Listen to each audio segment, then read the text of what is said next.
Hello students, good morning. I am Vatika Sinha. Welcome to Vatika English Classes. आज हम लोग बात करेंगे क्लास 8 के चैप्टर के बारे में जो कि रिमेंड पार्ट है. फर्स्ट पार्ट ऑलरेडी मेरे चैनल पर आ चुका है, आप उसे ज़रूर चेकआउट करिए. उसके लिंक मैं इसमें नीचे मेंशन कर दूंगी, आप उसमें देख लें. क्लास 8 के हनी ड्यू बुक और जो एक और आपके बुक हैं, दोनों के प्लेलिस्ट मैं नीचे मेंशन कर देती हूँ सभी वीडियोस के, ताकि ईजिली आप उसे देख सके, कोई प्रॉब्लम ना हो. ये जो चैप्टर है ग्लिम्सेस ऑफ द पास्ट, इसके पार्ट सेकेंड है ये. आइए देखते हैं. But the British continued to oppress Indians in 1818. They had passed regulations third under it an Indian could be jailed without trial in a court. British जो थे वो continuously बहुत परेशान कर रहे थे इंडियंस को, बहुत तरह से टॉर्चर कर रहे थे, और उन्होंने 1818 में एक रेगुलेशन एक्ट भी पास किया जिसके तहत किसी को भी जेल में यूं ही डाल दिया जा सकता था बिना कोर्ट में पेश किए हुए. All the time British officers in India drew big salaries and also made fortunes in private business. और क्या होता था, समय के साथ साथ जो ब्रिटिश ऑफिसर्स थे वो बहुत मोटे मोटे रकम अपने लोगों को देते थे, ब्रिटिशर्स को देते थे, और प्राइवेट बिजनेस का यूँ कहें तो पूरी तरह से किस्मत ही उन लोगों का चमक गया था, साथ दे रहा था. By 1829, British was exporting British goods worth 7 crore rupees to India. 1829 की बात है कि ब्रिटिश के लोगों ने वहां से अपने सामान को एक्सपोर्ट किया, मतलब भारत में इंपोर्ट हुआ उनके गुड्स मतलब उनके सामान, थिंग्स, कमोडिटीज, और वो भी अच्छे खासे पैसे से. तो भारत को उससे नुकसान हो रहा था, क्योंकि जैसे कि मैंने बताया था कि उन लोगों के कोई भी गुड्स पे यहाँ पे हैवी टैक्स नहीं होता था, वो उन लोगों का बनाया हुआ ही रूल एंड रेगुलेशन था. Governor General Bentinck reported back home the bones of cotton weavers are bleaching the plains of India. The British prospered on the company's loots while Indian industries began to die. Governor general Bentinck ने भी ऐसी बात report की, ऐसा बोला कि जो cotton viewers थे उनको बहुत बुरी तरह से नुकसान हो रहा था. नुकसान इसलिए हो रहा था कि यहाँ पे हाथ से चीज़ें बनती थी और वहाँ के जो बुनकर थे वो सारे मशीन से बनाते थे. तो एक तरह से यहाँ के बुनकर को बहुत ज़्यादा नुकसान हो रहा था. ब्रिटिश कंपनी जो थी उसने लूट मचा रखी थी, और यहाँ के जो भी हैंडीक्राफ्ट्स या फिर यूँ कहें कि जो भी बिजनेसमैन थे उनके भूखमरी के दिन आ गए थे. डिससेटिस्फैक्शन मतलब बिल्कुल संतोष न होना, असंतोष का भाव होना. 1835 से 1856 का ये ड्यूरेशन था. टाइम के ड्यूरेशन को जरूर ध्यान में रखिएगा.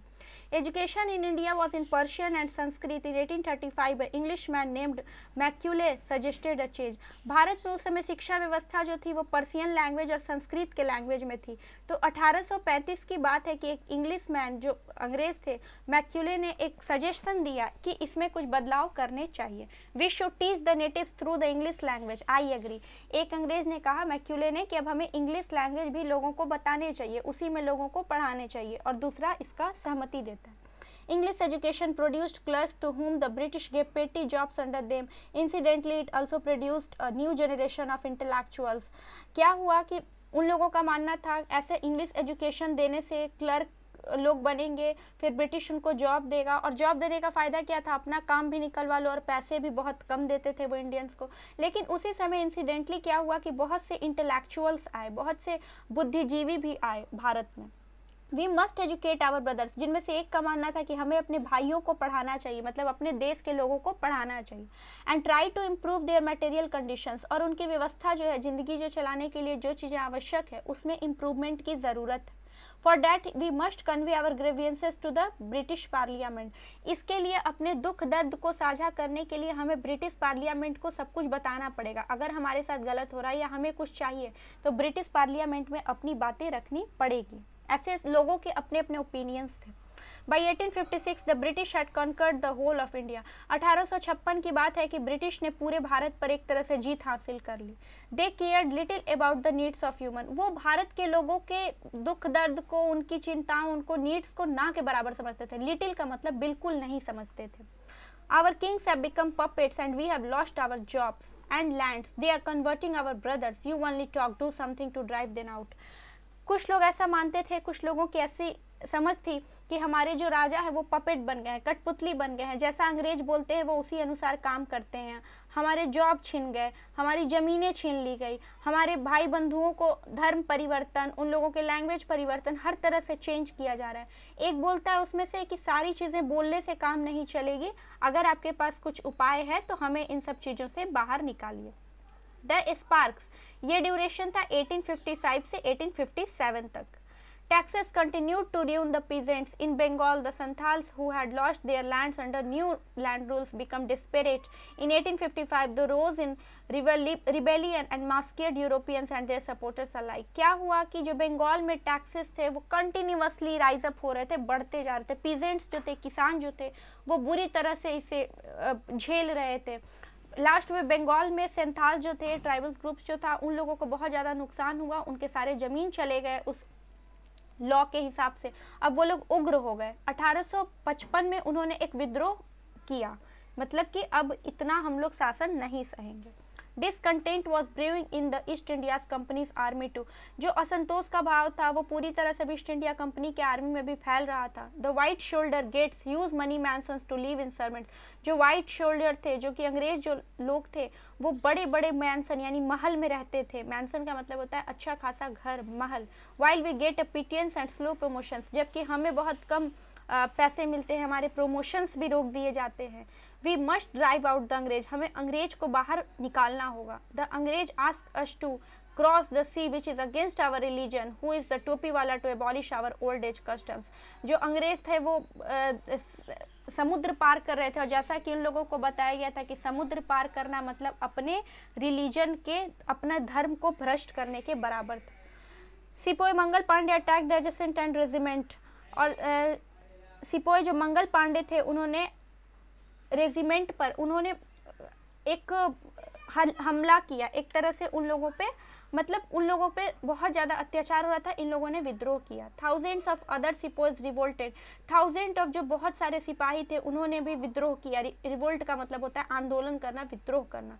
They were striped of their uniforms, humiliated and put in irons. Put in irons का मतलब जेल में रखना, बंद करना, उन लोगों को परेशान करना, ह्यूमिलिएट करना, उन लोगों को बेइज्जत करना। इस तरह से काम बहुत चल रहे थे, भारत के लोगों की बहुत ज़्यादा बेइज्जती हो रही थी, उन लोगों का अपमान हो रहा था। Few Englishmen had cared to understand Indian customs or the people's mind. कुछ लोग जो थे, कुछ अंग्रेज जो थे, वो भारत के मानसिकता को समझने लगे थे। भारत के जो मतलब इंडियन कस्टम्स, भारत की जो परंपरा थी, यहाँ पे जो चल रही थी, जो भी रीति रिवाज थे, उस और लोगों के जो दिमाग थी, उनकी समझ थी, उनको वो पढ़ रहे थे। Oh proud Brahman soldiers, do you know that the grease on the bullet you have to bite is made from the fat of cows and pigs? अब एक ने क्या किया, बताया कि ब्राह्मण सोल्जर, क्या तुम्हें पता है कि जो तुम बुलेट चलाते हो, बुलेट मतलब वो जो गोली बंदूक से जो चलता है, उसका जो ग्रीस होता था वो मुंह से हटाना पड़ता था, वो जो तुम हटाते हो वो काऊ के, पिग से, के चमड़ी से बनाया जाता है, मतलब तुम्हारा धर्म तो गया। व्हाट, एक ब्राह्मण ने कहा, क्या? The white man has deceived us too, हमें अंग्रेजों ने यहाँ भी बेवकूफ़ बनाया, अंग्रेजों ने हमें यहाँ भी बर्बाद किया। Soon chapatis were sent from village to tell the people that their emperor could want their services. Yes, all my village men will be ready. और similarly lotus flower circulated among Indian soldiers dead to the foreigner. और क्या हुआ, धीरे धीरे जो था इन लोगों का अत्याचार बढ़ते गया। एक सहमति के तौर पे लोगों में, जो भारत के लोग थे, उन्होंने लोटस, कमल का फूल एक जगह से दूसरे जगह सर्कुलेट किया। वो इस चीज़ का संदेश देता था कि हम लोग अब युद्ध के लिए तैयार हैं। The message gave all help and shelter to the patriots, जो भीड़ थी, मासेस का मतलब बहुत ज़्यादा जो भीड़ थी, उसने मदद की और शेल्टर दिया, सुरक्षा दी, घर दिया पेट्रॉइट्स को, भारत के पेट्रॉइट्स को। पेट्रॉइट्स का मतलब जो देशभक्त हैं उनको। रिवॉल्ट 1856, 1857 में जो युद्ध हुआ। Then there was a violent outbreak at Meerut, Meerut में बहुत बड़ा युद्ध छिड़ा, बहुत बड़ा वहाँ पे आंदोलन हुआ। The sepoys march to Delhi, long live our emperor Bahadur Shah, जो सिपोइज थे, सिपाही थे, उन्होंने दिल्ली तक मार्च किया और उन्होंने बहादुर शाह के लिए प्रे किया कि बहादुर शाह लंबी उम्र जिए। द रिबेलियन स्प्रेड वाइडर, विद्रोह बढ़ता गया, फैलता गया, वाइडर का मतलब बहुत जगह फैलता गया। Many landlords had lost their lands because of the British policies and they were so, the white man's rule must end, yes we will help you. बहुत जो लैंडलॉर्ड थे, जमींदार थे, उनकी ज़मीन छीन ली गई उनके पॉलिसीज़ के द्वारा जो अंग्रेज़ों ने स्टेबल किया था। अब लोगों में विद्रोह की भावना आई, अब उन्होंने कहा कि अब हम लोग अपना हक वापस लेके रहेंगे। फिर हुआ द फाइट फॉर फ्रीडम, आंदोलन के लिए एक लड़ाई। Many former rulers like Begum Hazrat Mahal of Lucknow were bitter. The white man has taken away my kingdom. जो पुरानी, फॉर्मर का मतलब पहले की जो रूलर थी लखनऊ की, जिनका नाम बेगम हजरत महल था, वो भी इस चीज़ से बहुत परेशान थी। बिटर का मतलब तंग थी। उन्होंने कहा कि अंग्रेजों ने मेरे किंगडम को छीन लिया। They joined the upsurge against the foreigner, अंग्रेजों के खिलाफ उन्होंने भी आंदोलन में सहयोग किया भारतीयों का। Popular leaders like Maulvi Abdullah of Faizabad told the people, rise brothers rise, the Angrez is ruling our land. Popular leader जो कि बहुत प्रसिद्ध लीडर थे, मौलवी अब्दुल्ला ऑफ फैजाबाद के जो लीडर थे, उन्होंने कहा उठो भाइयों उठो, अंग्रेज हमारे जमीनों को अब खत्म कर रहे हैं। The people rose everywhere in Bareilly, Kanpur and Allahabad. सिर्फ एक जगह नहीं, लोग बरेली, कानपुर, इलाहाबाद मतलब पूरा यूपी साइड आप देख लीजिए, तो अब लोग आंदोलन के लिए आगे आने लगे थे। अज़ीमुल्ला खान टोल्ड तात्या तोपे, we should have Peshwa Nana Sahab as our leader in this war of independence.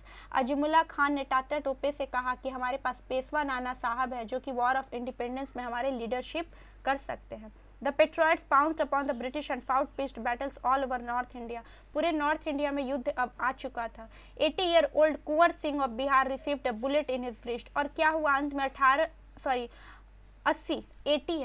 80 साल की उम्र में कुंवर सिंह जो कि बिहार के थे, उनके कलाई में, हाथ के पास जो कलाई होती है उसमें बुलेट लग गया और उनकी वहाँ पे मौत हो गई थी। Mother Ganga, this is my last offering to you. उन्होंने कहा माँ गंगा, अगर गंगा के किनारे हुई तो माँ गंगा ये आपके लिए मेरी अंतिम ट्रिब्यूट थी, ऑफरिंग थी, मतलब अंतिम उन्होंने जो अपना जो भी दिया उसके बारे में उन्होंने कहा। इसे लिया गया from our freedom movement SD Sawant के इंडिपेंडेंस से। ये वीडियो यहीं तक था। आई होप आपको काफ़ी समझ में आया होगा और हेल्प मिला होगा। ये हिस्ट्री का पार्ट है बेसिकली, लेकिन आपके इंग्लिश के चैप्टर में इसे ऐड किया गया ताकि आप दोनों को समझ सकें। हिस्ट्री है लेकिन इंग्लिश के वर्ड्स को समझ सके, इसलिए इसमें इनकॉर्पोरेट किया गया है। पार्ट फर्स्ट देखें, देन पार्ट सेकेंड देखें, उसके लिंक मैं नीचे मेंशन कर दूंगी।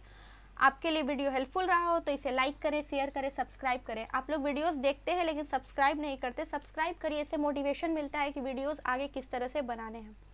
अगर वीडियो पसंद आया हो तो लाइक करें। मैं मिलती हूँ नेक्स्ट क्लास में, अपना ध्यान रखें। Thank you so much.